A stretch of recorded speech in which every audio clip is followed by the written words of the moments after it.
جی مولانا یہ ایک میرے ہاتھ میں نسخہ سکون نام کی کتاب ہے.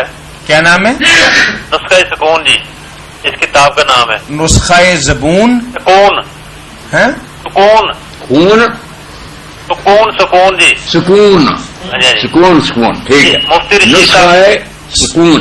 جی جی یہ کنہوں نے لکھی ہے؟ یہ مفتی رشید احمد صاحب ہیں کراچی والے. کراچی. جی ٹھیک تو انہوں نے اس میں اندر ایک عنوان دیا عورتوں سے مشورہ نہ کریں. ٹھیک ہے. تو اس میں جو حدیث کوٹ کی ہے اس میں جو ہے نا رسول اللہ صلی اللہ علیہ وسلم نے فرمایا صلی اللہ علیہ وسلم کہ جب تک تمہارے کام آپس میں مشورے سے طے پائیں گے اور جب تک تمہارے غنی لوگ مالدار لوگ سخی رہیں گے اور جب تک تمہارے حکام نیک لوگ رہیں گے اس وقت تک زمین کا ظاہر زمین کے باطن سے تمہارے لیے بہتر ہے، یعنی زندہ رہنا موت سے بہتر ہے. اور جب یہ تینوں کام بگڑیں گے یا تینوں میں سے ایک بگڑ گیا اور مشورہ ہونے لگا عورتوں سے اور حکام ہو گئے بے دین شریر لوگ اور مالدار ہو گئے بخیل، تو پھر اس زندگی سے موت بہتر ہے اور زمین کا پیٹ تمہارے لیے زمین کے ظاہر سے زیادہ بہتر ہے. جی. تو اس سے انہوں نے یہ بات نکالی ہے کہ عورتوں سے مشورہ نہیں عورتوں کرنا سے چاہیے. مشورہ نہیں کرنا چاہیے. تو اس کا ذرا وضاحت فرمائیں. مفتی صاحب نے یہ نہیں ٹھیک کیا.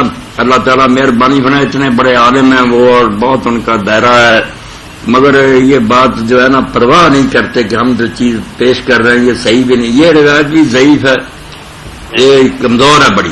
اور ایک اور روایت ہے جس میں واضح آتا ہے کہ عورتوں سے مشورہ نہ کرو. لا تستأمر النساء، عورتوں سے مشورہ نہ کرو بلکہ جو وہ مشورہ دیں اس کے خلاف کرو. یہ بھی بالکل جھوٹی بات ہے. رسول کریم علیہ السلام کو مشورہ ہی عورت نے دیا اور مسئلہ حل ہوا کہ صلح حدیبیہ کے موقع پر آپ کہہ رہے تھے کہ قربانیاں کرو سر مڈا دو، مگر صدمہ اتنا ہوا صحابہ کرام کو کہ ہم سچے ہیں، بیت اللہ کی زیارت کے لیے آئے، ان کے باپ کی جاگیر ہے کہ ہمیں روک دیا. اور تھے بھی قریش اس وقت بے بس، اگر حضور اجازت دے بوٹیاں اڑا دیتی، مگر آپ نے حرم شریف کی حرمت کا رعایت کر کے صلح کر لی. صحابہ کو صدمہ ہوا، کوئی نہ اٹھے تو رسول اللہ غمگین ہو کر خیمہ میں تشریف لے گئے کہ کوئی آدمی جماعت کا میری بات ہی نہیں مان رہا. تو ام المومنین ام سلمہ رضی اللہ تعالیٰ نے کہا یا رسول اللہ آپ کسی سے کچھ نہ کہیں، صرف اپنی قربانی ذبح کر دیں اور سر مڈا دیں.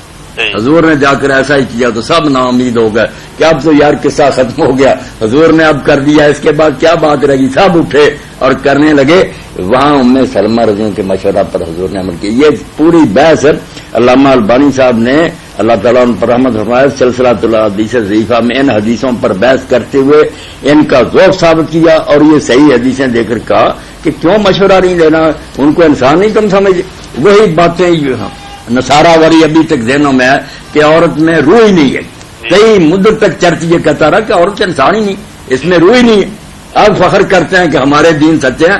اسلام مانتا کہ نہیں، جس طرح آدم ہے اسی طرح ہوا، دونوں ایک ہی چیز سے اللہ نے پیدا کیے.